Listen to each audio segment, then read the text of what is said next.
안녕하십니까. 여러분의 무역 동반자 정재환입니다. 국제무역사 시즌이 다가왔습니다. 수많은 무역 자격증 중에서 딱 하나, 내가 딱 하나만 취득해야 된다라고 하면 저는 논란의 여지 없이 언제 어디서라도 누구에게라도 국제무역사를 추천합니다. 그런 국제무역사가 1년에 2번 있습니다. 가끔 3번 있는 경우도 있는데 이제 원칙적으로 2번입니다. 여름방학 시즌과 겨울방학 시즌이죠. 국제무역사가 다른 무역 자격증과 비교하여 어려운 점이 뭐냐라고 하면 관세법과 대무역법, 그 중에서도 특히 개정이 너무나 빈번한 관세법을 포함하고 있기 때문입니다. 저 지난번에 진짜 한 문제 차이로 아깝게 떨어졌는데 이번에 책 새로 구매해야 되나요? 관세법 개정된 거 있다라는데 그거 어떡하죠? 국제무역사 수업 목적상 개정된 부만 따로 알려주는 그런 훌륭한 사이트나 그런 영상이 없을까요? 그래서 준비했습니다. 오늘은 2022년 하반기를 기준으로 국제무역사 시험의 최근 주요 개정 사항들을 한 방에 몰아서 보도록 하겠습니다. 일단 내가 옛날 교재를 가지고 있다? 그 옛날 교재가 인코텀즈 2010만 아니면 됩니다. 일단 인코텀즈 2022 포함되어 있는 교재라고 하면은 이 영상을 보시고 개정된 내용만 한 번에 싹 정리를 하면 매우 좋을 것 같습니다. 시작합니다. 첫 번째, 정말 중요합니다. 가산세 개정입니다. 가산세 개정된 거는 워낙 유명한 개정이라 이미 알고 있는데요. 그것이 한 번 더 개정되었습니다. 예전에는 가산세를 가산금과 구분을 좀 했습니다. 가산금이라고 하면은 관세를 납부해야 되는데 제때 납부하지 않아서 부과하는 연체료. 가산세라고 하면 세법에서 규정하는 성실한 이행을 하지 않아서 발생하는 부과하는 페널티. 이 정도로 구분되어 있었습니다. 하지만 이제 관세법이 개정되면서 사실 세법이 개정된 거죠. 가산금이 가산세로 통합이 되었습니다. 자, 그래서 이제 가산금이라는, 혹시 여러분들 교재가 아주 옛날 거 해가지고 가산금이라는 명칭을 사용하고 있다라고 하면은 이제는 가산세라고 표현해야 됩니다. 납부지연 가산세입니다. 납부지연 가산세라는 건 뭐죠? 사후 납부의 경우는 수리일로부터 15일, 월별 납부의 경우는 납부기한이 속하는 달의 말일까지가 관세 납부기한입니다. 이 기간까지 납부를 하지 않았다? 하루만 지나도 일단 3%의 납부지연 가산세가 붙고, 그리고 1일당 0.02%의 기간이자가 붙습니다. 뭔가 달라진 것 같은데? 달라졌습니다. 과거에는 납부지연 가산세 일단 3%는 똑같고요. 1일당 0.025%가 부과되었는데 이제는 0.02%로 변경이 되었고, 또 하나, 과거에는 100만 원 미만의 경우에는 이 기간이자를, 즉 2차 가산세라고 합니다. 기간이자를 부과하지 않았는데 이제는 150만 원 미만인 경우 기간이자가 면제됩니다. 그래서 기간이자는 0.025%에서 0.02%로 기간이자 면제 금액은 100만 원에서 150만 원으로 변경이 되었구나. 이 정도 보시면 될 것 같습니다. 자, 다음, 부당과소신고에 대한 보정신청 혜택 배제.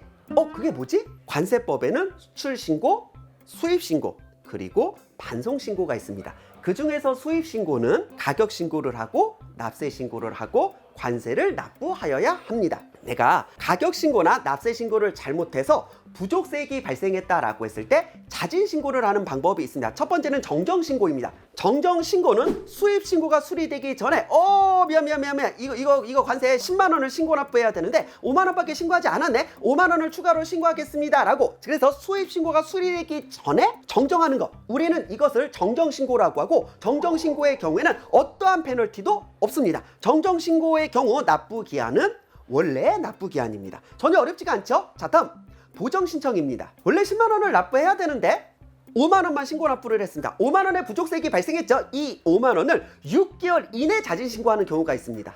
6개월이라는 그 짧은 기간 내에 자진신고를 했기 때문에 이때는 어떠한 가산세도 없습니다. 다만 원래의 납부기한일로부터 보정신청일까지 이 기간에 대해서 기간이자만 납부하면 됩니다. 보정신청의 경우 시험에 종종 나오죠. 납부기한은 보정신청일의 다음 날입니다. 사실 보정신청까지는 크게 문제가 되지 않습니다. 문제는 수정신고입니다. 수정신고는요, 보정신청 기간이 지났습니다. 즉 6개월이 지났어요. 이때부터는 괘씸죄가 적용되는 겁니다. 그래서 6개월이 지난 날로부터 정정하는 걸 수정신고라고 해서, 수정신고의 경우에는 1일당 기간 이자는 물론이고 가산세 10%가 붙습니다. 그리고 저가 신고한 게 부족세액을 발생시킨 것이 부당하게 과소신고를 한 것이다 라고 하면 10%가 아닌 40%의 가산세가 붙습니다. 사실 수정신고쯤 되면은요 그냥 후덜덜 무시무시합니다. 그럼 여기서 문제되는 건 무엇이냐? 수정신고의 경우 납부기일은 수정신고일의 다음 날입니다. 여기까지도 시험 문제 잘 나오니까 참고해 주시고, 그럼 도대체 뭐가 개정된 건데 보정 신청을 악용하는 겁니다. 이 6개월까지는 보정 기간이라고서 별도의 가산세 없이 아주 소액의 기간 이자만 납부하면 되다 보니까 이번에 수입을 했는데 납부할 관세가 없네? 어떡하지? 이렇게 하자. 일단 저가 신고를 해서 관세를 덜 납부한 다음에 6개월 이내 자진 신고하면 되잖아. 일부러 저가 신고를 하고 일부러 부족세액을 발생시키고 딱 6개월 보정 기간 마지막 날쯤 돼가지고 어이구 죄송합니다. 제가 그때 부족세액을 발생시켰네요. 추가로 신고를 하겠습니다. 라고 해서 보정 신청을 하는 경우가 많았습니다. 이거 굉장히 보정 신청에 대해서는 가산세가 없이 기간 이자만 납부하면 된다라는 그 제도를 악용하는 거죠. 그래서 개정된 내용입니다. 어떤 내용이냐고 하면 부당하게 부족세액을 발생시킨 것이다 라고 하면 아무리 보정기간 일지라 할지라도 부당 수정신고와 마찬가지로 40%의 관세를 부과하겠다는 것이 그 취지입니다. 여기까지가 이제 2022년을 기준으로 꼭 챙겨야 할 개정사항이고, 자 다음 아마 요 정도 개정사항은 이미 다 알고 있을 겁니다. 참고 삼아 정리해 주시면 좋을 것 같아요. 구매대행 업자에 대한 연대 책임 조항을 명확하게 했습니다. 과거에는 사실 우리가 구매대행을 하면서 구매대행 업자가 이거 100만원짜리 물건이니까 100만원에 신고할게요. 관세 10만원 주세요 라고 해서 구매대행 업자한테 관세까지 포함하여 물품 대금을 다 납부를 하였습니다. 그런데 구매대행 업자가 그럼 100만원에 수입 신고를 하고 10만원 세금을 관세를 잘 납부해야 되는데 50만원으로 저가 신고를 하고 세금을 5만원만 낸다던가, 내가 즉 실제 수입하주가 납부해 달라고 전달한 관세를 꿀꺽 in my pocket 하는 경우가 있었습니다. 이 경우에 대해서도요 기존 관세법에서는 어찌됐건 수입하주는 너 아니냐라고 해서 수입자에게 모든 관세를 책임지도록 규정하였으나 수입자 억울하죠. 수입하죠. 억울할 거야. 아니 내가 안 내는 게 아니라 나 이거 100만원에 수입 신고되는 걸로 알고 있었고, 그래서 내가 10만원이 관세인 거 알고 있어도 구매대행 업자한테 줬다. 구매대행 업자가 먹튀 한 거다. 그걸 왜 나한테 뭐라고 하느냐 라는 사실 안타까운 상황이 발생했기 때문에 2020년에는 구매대행 업자에 대해서도 연대 납세 의무를 부담하도록 규정하고 있었고, 그리고 2022년에 수업 목적상 크게 중요하진 않지만 그 표현이 조금 명확화되었습니다. 이제 화면을 보시면 이제 2020년에 구매대행 업자에 대한 연대 납세 의무 신설, 그리고 그것이 2022년 표현이 살짝 변경된 정도로 참고 삼아 보시면 될 것 같습니다. 자 다음 2021년 신설 규정인데 사실 이게 체감적으로 확 와닿지 않습니다.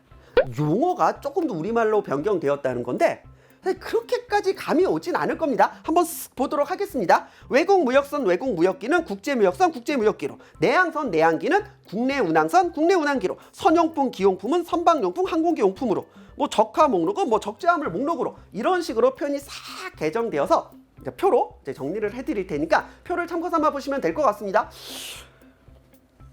그런데 이상한 게 올해는 물품을 보내는 사람을 송하인이라고 하고 물품을 받는 사람을 수하인이라고 하는데 관세법에서는 수하인이라는 표현이 물품 수신인이라는 표현으로 변경됐다는 거죠. 하지만 내가 업무를 하다 보면 아무도 물품 수신인이라는 표현을 안 쓰는데 어떻게 된 걸까요? 관세법만 바뀌어서는 소용이 없습니다. 다른 법에서는 이미 수하인이라는 표현을 계속 사용하고 있고, 관세법 중에서도 저희가 실제 업무를 할 때는 관세법 고시죠. 각종 고시에서는 여전히 수하인이라는 용어를 사용하고 있기 때문에 관세법에서 표현이 바뀌었다라고 해서 수하인이라는 표현이 사라지는 것은 아닙니다. 그래서 이제 관세법에서 개정된 표현도 당연히 알고 있어야 되지만 기존 표현들이 완전히 잘못된 표현은 아니라는 겁니다. 특히 적화 목록은 적화 목록이지 적재화물 목록이라고 해서 표현이 변경되었는데 사실 다른 법이나 고시에서는 여전히 적화 목록이라고 표현하고 있기 때문에 기존 표현도 여전히 사용할 수 있는 법적 표현임을 참고 삼아 말씀드립니다.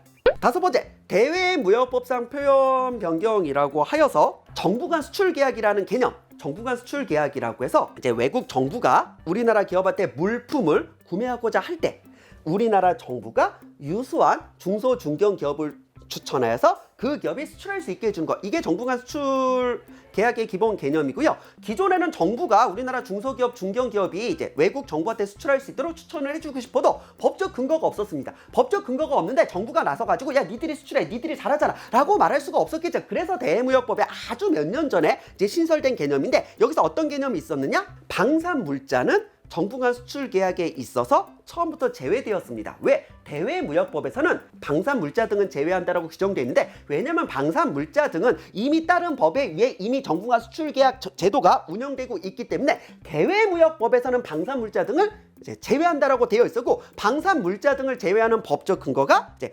방위사업법에 따른 방산물자 등은 제외한다였는데, 사실 뭐 시험에 나올 만한 성향의 것은 아닙니다. 방위사업법에 따른 방산물자 등을 제외한다가 방위산업 발전 및 지원에 관한 법률에 따른 방산물자 등을 제외한다라고 해서 근거 법령이 개정되었습니다. 이 정도만 참고 삼아 보시면 될 것 같습니다. 자, 다음 가등률이라는 게 뭐죠? 내가 100만 원을 팔았다라고 하면 100만 원이 나의 실제 수익이 되는 게 아니라 100만 원의 물품을 팔기 위해 원재료를 80만 원에 매입해 왔다라고 하면 판매 가격 100만 원에서 이제 매입 가격 80만 원을 공제한 요 20만 원이 가등률입니다. 특히 외화 가등률이라고 하면 내 수출 금액 중 그 수출 물품을 수입할 때 들어간 가격을 공제한 금액을 말하고, 하지만 외화 가등률이라고 썼더니 사실 사람들이 잘 감이 없습니다. 그래서 외화 가등률이 외화 획득률로 표현이 변경되었고, 문제는 대외무역법에서는 개정이 되었지만 대외무역법 고시에서는 여전히 외화 가등률이라는 표현을 사용하고 있기 때문에 역시 양쪽 다 사용할 수 있는 표현입니다.